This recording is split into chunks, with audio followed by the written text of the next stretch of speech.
Ear to the Street. 24 hours in the life of South Yorkshire.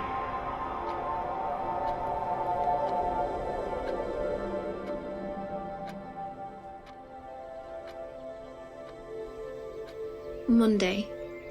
Darkness, but the dawn chorus awakes to fanfare the week ahead.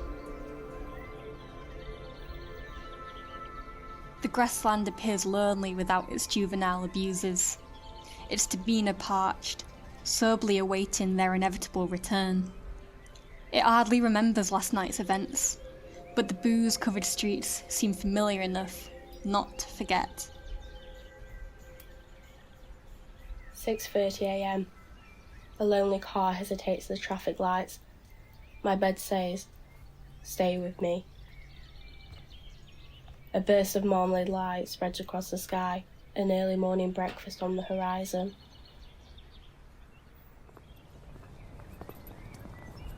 "7:42 a.m. I locked the door and walked briskly down Broadway Street, greeted by familiar piles of rubbish, an old microwave, a grey trainer, a broken beer bottle, washed up against the curb, and another foul gift from the merciless ghost of a dog, left outside of number 34's door. 8:20 a.m. Outside the student halls, a man in a green vest gets out of his van. Dusty boots, heavy like bags of salt. At the zebra crossing, a blue Nissan honks at a young man sitting at the side of the road. Nearby, another man argues with a woman, shouting obscenities that amuse the lads stuck in traffic.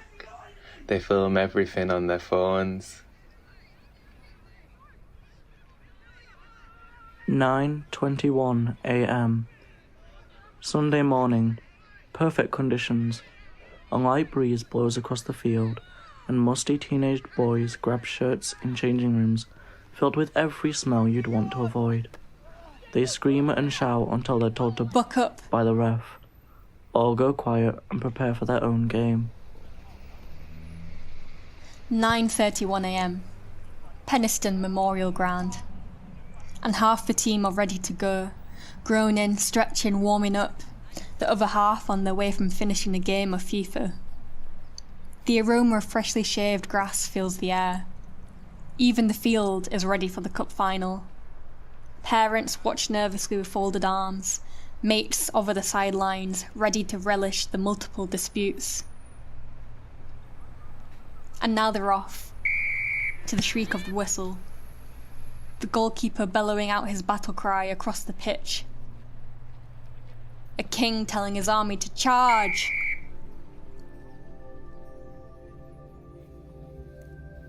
"10 a.m. Rotherham. The shoe seller wants to be God, and on a bench behind the bus station sits the hobo junkie, blackened fingers curled round a stick.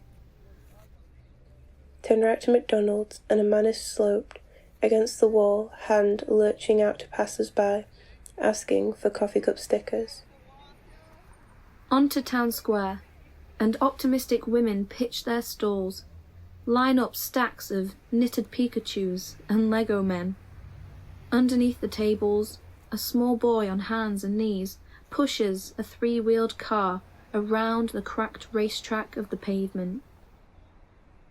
Move on and fall in step with Nick, taking a drag from his roll-up, on his way to the bookies, heavy eyebrows furrowing with thoughts nobody can see. 11:34 a.m. Sheffield train station. The crossing ticks with tension, forces a desperate man to risk it, dodge traffic, run for a train that already left without him. Down the path to the front entrance, water slides the steel curve of the fountain into the waiting palms of a child. His mother doesn't see his delight, too busy shouting at her phone. Taxi motors vibrate beneath the dozing drivers. arms holding cigarettes out of windows. The wheels of suitcases roll out a tune with no melody. Instruments in the train station anthem. There are voices over voices over voices, echoes of lives shaped by no distinct words.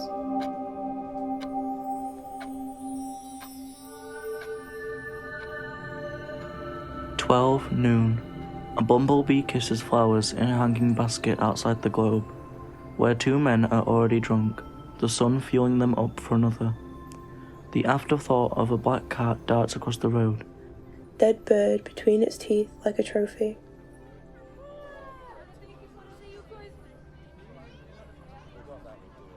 Midday at Forge Dam, and children cling to parents like beavers learning to swim.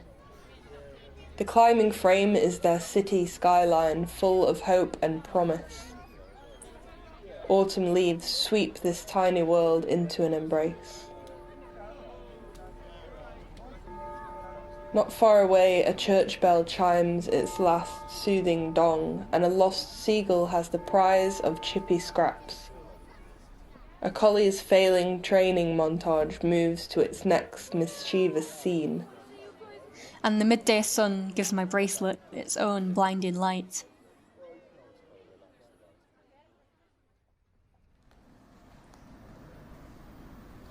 Lunch poem. In the winter gardens, I watch workers on their lunch break perform their coincidental choreography. The sitting down, the plugging in of headphones, the taking out of lunch. For an hour, they're all blocking out the steel city, disappearing into younger days of old playlists, late night feelings on the dance floor at Box, Lockroom's hidden peacocks in late July, Spice Girls on the 272. There's no noise leaking from the coffee machine, the copier, no email bleeps. You're walking through your own mind, lost in lyric, rooted deep in memory, faded film, far away from a city that never stops ticking, to let you take another breath. لا أحبه هنا في إنجلند. أريد أن أذهب إلى موروكو. اسمي فرانشيسكا. كل أحد يقولون اسمي فران. لا أحبه في إنجلند. أريد أن أذهب إلى موروكو. Can I have a cookies and cream frap please؟ واحد شخص يقول. هو يريد فراب. اسمه فرابتشينو ليس فراب. واحد يوم في هذا الأيام سأذهب إلى المغرب. في المغرب لا أحد يقول اسمه فراب.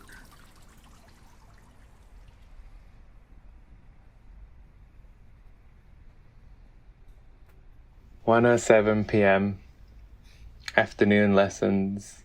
My sandwich lunch begins its journey through my stomach, unfazed by outside disturbances.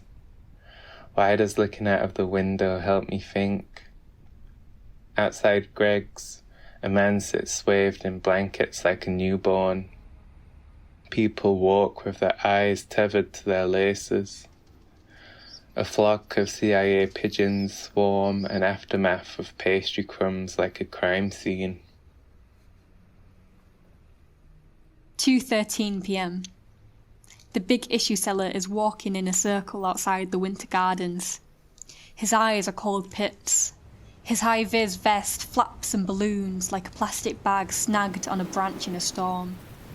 And as the rain comes down and people scatter like beetles, he stashes his ink-jacketed hope under his sweater for shelter. Royston, Barnsley. A single vibrant red leaf is ripped from its home and runs through the silent streets. An overflowing bin looks like a volcanic eruption of household rubbish. A soot-black cat with shining yellow eyes sits on top of another lid, as if claiming the throne of a grey and abandoned kingdom.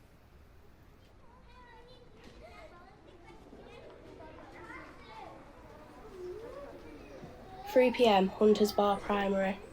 A mum smiles through the juggle of book bags, water bottles and lunch boxes. She drags the pram behind her, a happy slave to her children. The oldest skips ahead, arms entwined with the best friend who'll be replaced tomorrow. The youngest, out of breath, tries to catch up 3 years so she can run as fast as her sister.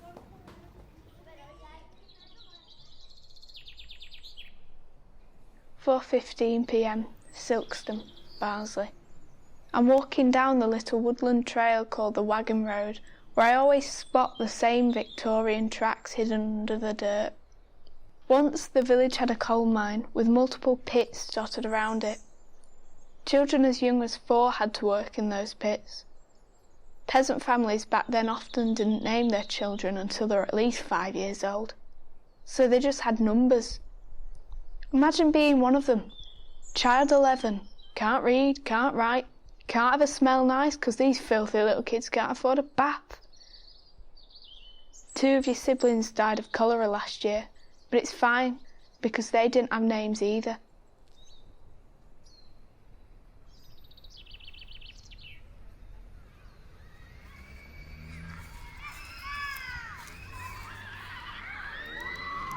"4:29 p.m. Doncaster, UCT. A crisp packet crunches underfoot in the autumn leaves. Gentle gold sunbeams radiate from its foil. We walk past and the bell goes. Caught on the wind, we can make out a herd of animals running to their freedom. We hear them, but we cannot see them.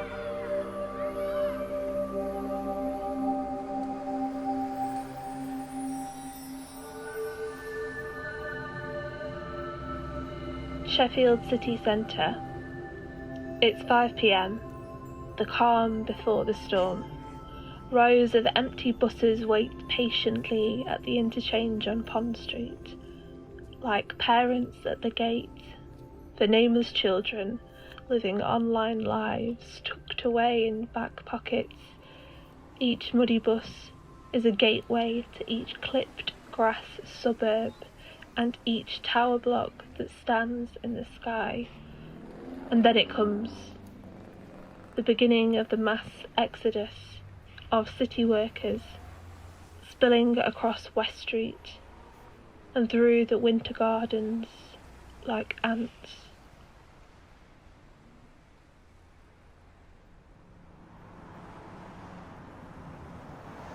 Rush hour. The city hums with hurry. Everyone immersed in their phones, their friends, their worries. The street's nothing more than a passing annoyance. I glide between dense traffic, cool breeze propelling me forward, squeaky brakes beneath me. Could I be the only person who savours this hour? I take the turn into the park too tightly and feel a pang of sharp reality as I brush the metal gate. I ignore the pain and pedal harder. I'm already late. I watch the faces of people miles away. I know they won't look my way, so I observe them without fear, hiding in the mask of masses.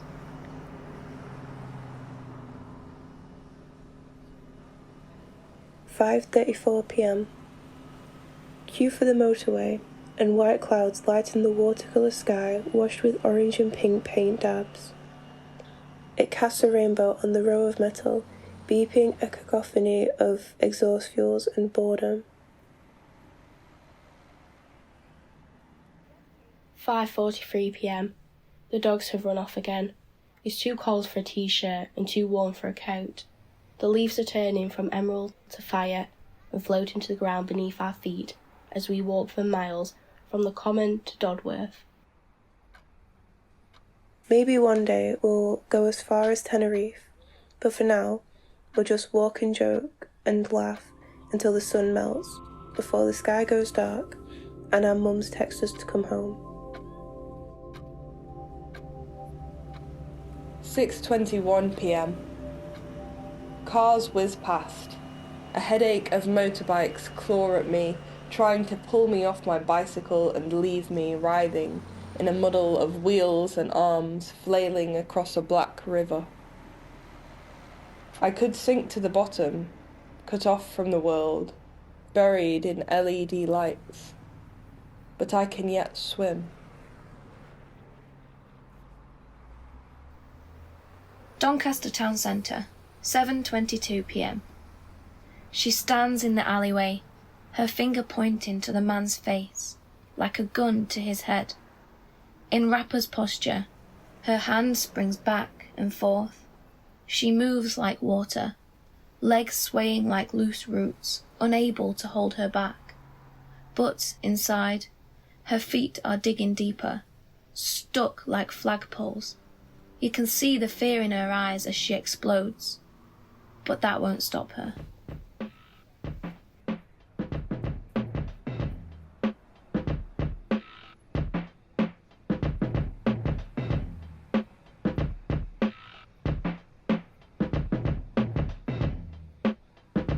Plugs in, walking through the street, keeping to the beat. Step down, sneakers on the ground. Boom boom pavement cracks and more cracks. Window lights and street corner fight. Step spin, trees and mild wind. Sidestep slide, roads spread wide. Late night snacks and takeaway hacks. Box step on the grass, buildings high class. Grapevine past the tram lines. Plugs out, beep beep, the cars are blocking. Hip hop, the kids are mocking. Chips and fish and batter and a chitter and a chatter and the party ravers natter and stop. Bus stop. Swivel on the heel for the city of steel. 8 p.m, late summer. Under the honeycombed moon, the last dog walkers frame the field, their ink bleeding into the blotting paper sun. A cinnabar moth escapes the sole of my shoes skywards on smeared wings of black tempera. At the farmland's cusp, I pause under the hovering presence of electricity pylons, buzzing, ecstatic. In the distance, the M1 is a thin string of electric jewels choking the sunset.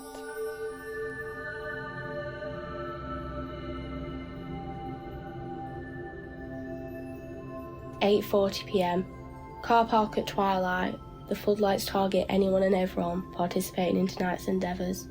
They flash as we exceed the shopping trolley speeds they observe as we repetitively take communion, chugging something slightly stronger than the pastor's purple juice." 9 p.m. Saturday night out in Barnsley. Laughter like a siren. Young girls celebrating a birthday. Men cheering over the ball that landed gracefully in the top net. Restaurants buzzing with new love. It steams across hot platters. At the interchange, a can of Carling cracks open like an egg. The fizz spills out. Forget yolk yellow. This is like liquid piss running down the lips of lads, wading through the boggy dusk. Rotherham Town Centre, 11:12 p.m. They loiter around the market stalls, the bare planks carelessly cable-tied to their metal frames. These lost boys puffing outwards, upwards in a way that smoke rises and gathers behind the draped fabric of each stall. This carefree sense of ease dies hard, like the cars that barely keep running, pushing the cracks in the windscreen to their very edge. They leave, but never go far.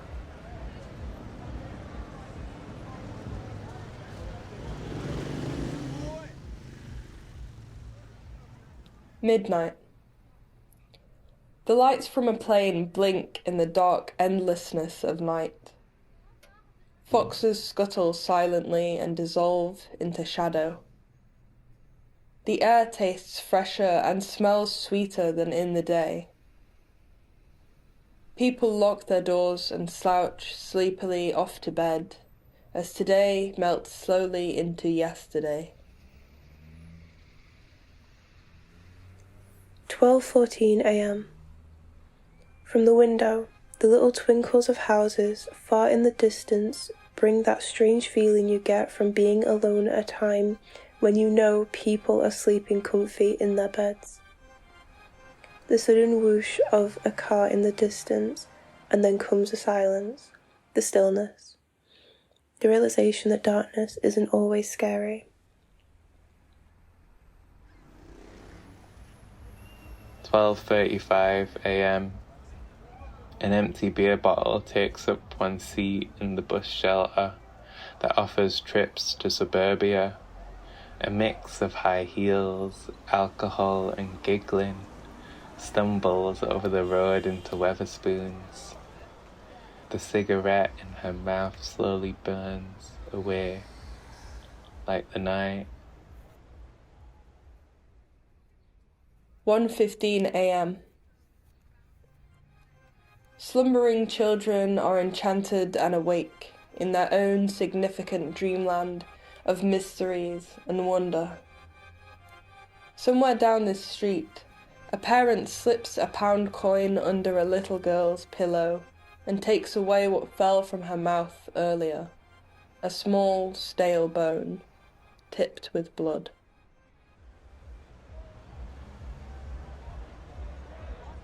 Two or 5 a.m. Winter, Kimberworth. A black stiletto presses into a crumbling brick wall, cigarette hanging from one lips, its nicotine nectar bringing her to life. She exhales ashen thoughts that dissipate in the frosty air. These days are too short. Her face hides behind a tangle of blonde hair, the voice in her head saying, "Hope he doesn't try and kiss me." 3 a.m. Through the window, tiny flecks of white scatter randomly through the black abyss. Somewhere out of view, the moon towers ominous, and unknown creatures screech and howl through the empty park. A swing creaks its fret, pushed gently by the wind. 3:21 a.m. Barnsley. A small gust of wind bristles against the fence filled with spiderwebs and their eggs. An old man walks his cavapoo, seemingly later than he should. The light from my neighbour's garden turns on a fox. 4:23 a.m.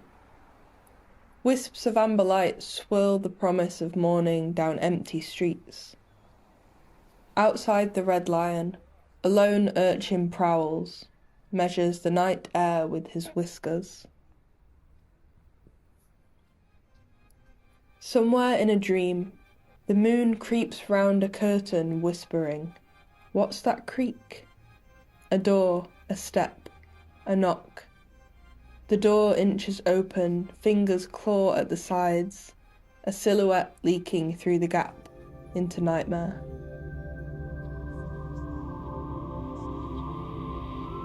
Most are sleeping, but the city is alive and breathing. Drunken-eyed figures from the dance floor slink home, out onto a deserted West Street. A crisp packet dances past the bus stop outside Imran's.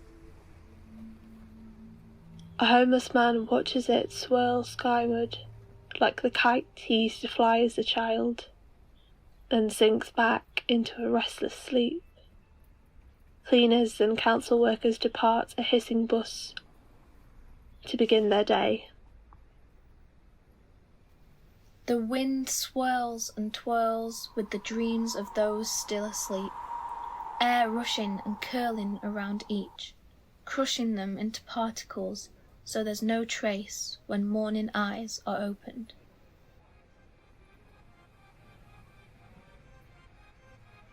The ghosts of children venture through streets, fueled by the adrenaline of a long summer day, conjured from the need to escape the protective claw of parents.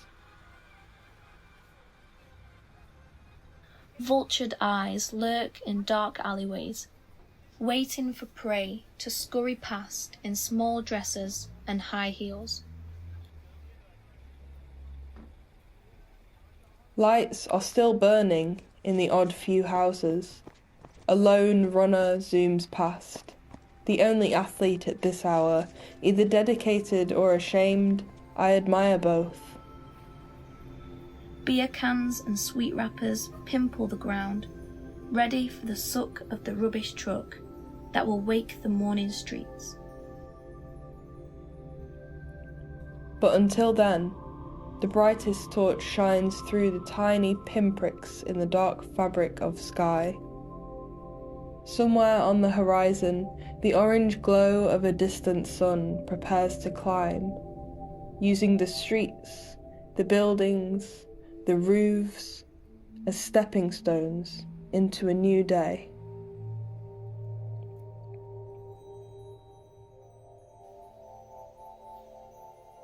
"6:30 a.m. Begin again. Small dewdrops swell on soft petals.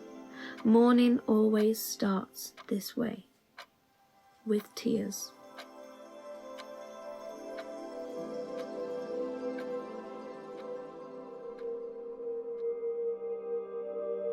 You've been listening to Ear to the Street, an audio-visual love letter to city life, written and audio recorded by young people from across South Yorkshire, working with poet Vicky Morris through the Hive Young Writers Network.